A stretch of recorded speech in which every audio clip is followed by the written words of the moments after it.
Bowdoin College, I'm 19 years old, I'm in a classroom. I am acneed, anxious, awkward, and I need to have a mystical experience.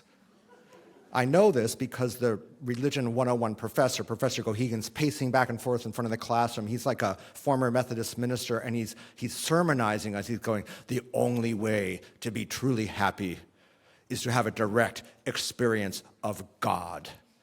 Hildegard von Bingen did it. Meister Eckhart did it. The Buddha did it.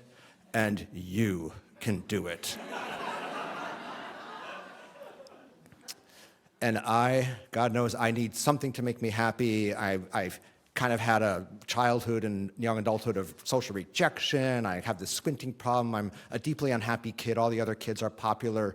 And my parents, before college, they tried the usual techniques on me, 1960s version, band, sports, denial. But a mystical experience, I've never heard of that, and I am filled with hope. Turns out Bowdoin is not the place to have a mystical experience. It's very New England. All the other kids are going to be CEOs, lawyers, doctors. Professor Gohegan can talk all he wants about it, but there's never going to be like this lab practicum and dissolving into the cosmos. After college, I moved to the San Francisco Bay Area. The perfect place for a mystical experience. One of my medical class fellow students, Elizabeth, she grew up in Palo Alto. Her dad is a famous New Age scientist celebrity, essentially, and I get to go to their house a lot, and I am regaled with stories about he is actually getting massive grants from the Department of Defense to use ESP to find Russian nuclear missile silos.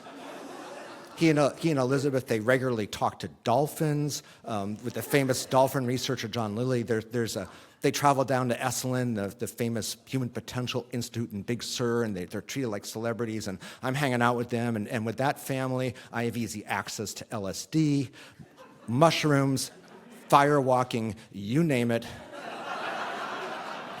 And I'm still this deeply unhappy, awkward kid, and I just try all of it. I do LSD, and I don't see God. I see like this onion, which is me, and it's not a good thing.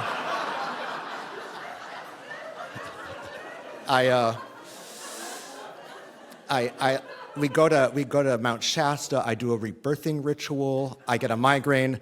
We actually walk on fire at Esalen, and I get blisters on my feet. But halfway through medical school, I did find my way to the traditional route to happiness. I found a wonderful woman, Rachel. We get married eventually, moved to Seattle. We get a minivan, dogs, kids. It is fantastic until divorce. And then I am back looking for that mystical experience. And I find a wonderful mentor here in Seattle, Gina, who told me I could use her name. And she is an expert in Hindu and Tantric procedures to find enlightenment, and she has long black hair, great sense of humor, super intuitive. She can read my mind, and she tells me, I take tours of people to India, to the sacred sites, and I'm like, sign me up. So we go to Varanasi, we go to Vrindavan, the birthplace of Krishna, and my favorite Nike running shoes are stolen with my custom orthotics in them.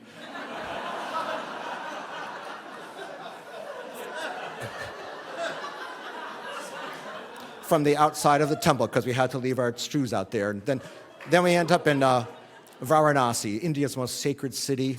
This is where pilgrims bring the dead bodies of relatives to be burned on the banks of the river.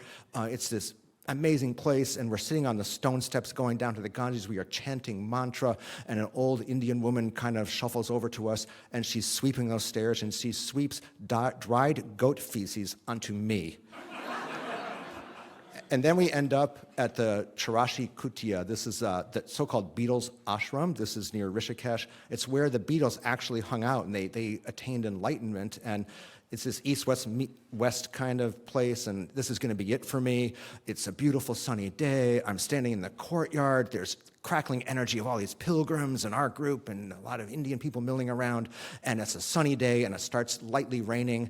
And I know what it means. It means I'm going to look up. There's going to be a rainbow. This is it. I look up, and on the roof of the temple, a large male rhesus monkey peeing on me.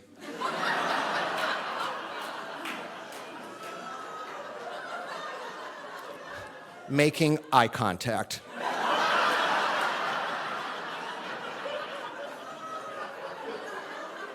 I am drenched.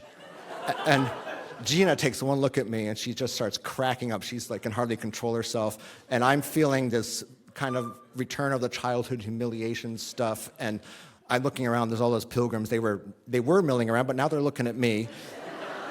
And they're laughing. And I just feel, I know what's happening here. I am being peed on by a monkey in India. And I kind of fall into laughter myself. And I think about it, and I think, if Professor Gohegan were still alive, and I told this to him, I know what he'd say. See, Richard, you can do it. Thank you.